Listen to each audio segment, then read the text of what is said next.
Il semble que l'Angleterre soit sujette à ce type d'incident, où l'on voit le passé, mais aussi le futur.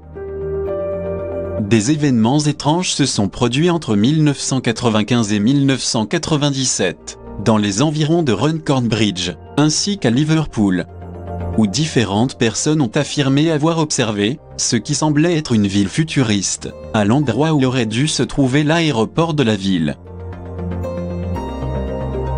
Le meilleur cas est celui d'un homme nommé Frank Jones, qui le 5 décembre 1995 se promenait dans le quartier de Hillbank, un endroit relié par la route à l'aéroport.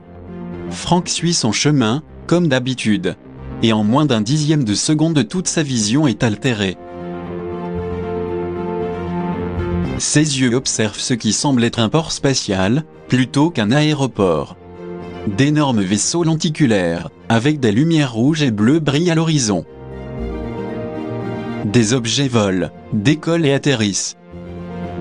Certains se perdent dans le ciel à grande vitesse.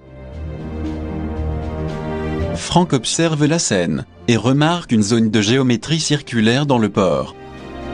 C'est de là que ces merveilles flottantes semblent décoller, sans bruit et à la verticale. Il ne peut s'agir de l'aéroport de Liverpool en 1995. Frank regarde plus en détail. Des bâtiments gigantesques. Des constructions titanesques, aux couleurs vives et éclatantes. Une myriade de couleurs. Des mastodontes qui brisent l'horizon, au milieu des vaisseaux spatiaux qui vont et viennent. Un spectacle impressionnant. Il n'en croyait pas ses yeux. Ce doit être un effet d'optique, se dit-il. Mais il n'en a pas l'air. Il se dirige vers Queensway, de l'autre côté de la rivière Mersey, et perd momentanément de vue le spectacle, en traversant une zone de végétation haute.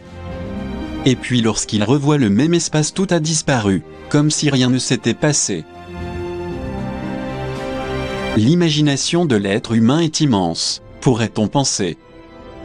Le problème est que le lendemain, au moins 3 autres rapports, de 3 témoins différents, ont été mentionnés dans divers programmes de radio locales et dans différents journaux de la ville de Liverpool, racontant la même histoire.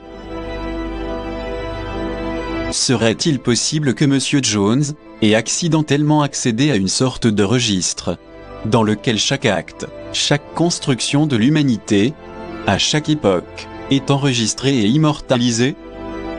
Ce qui est étonnant, c'est que le phénomène a été vu par plusieurs témoins, c'est-à-dire qu'il se trouvait à l'endroit même où le phénomène se manifeste dans le spectre visible des yeux humains.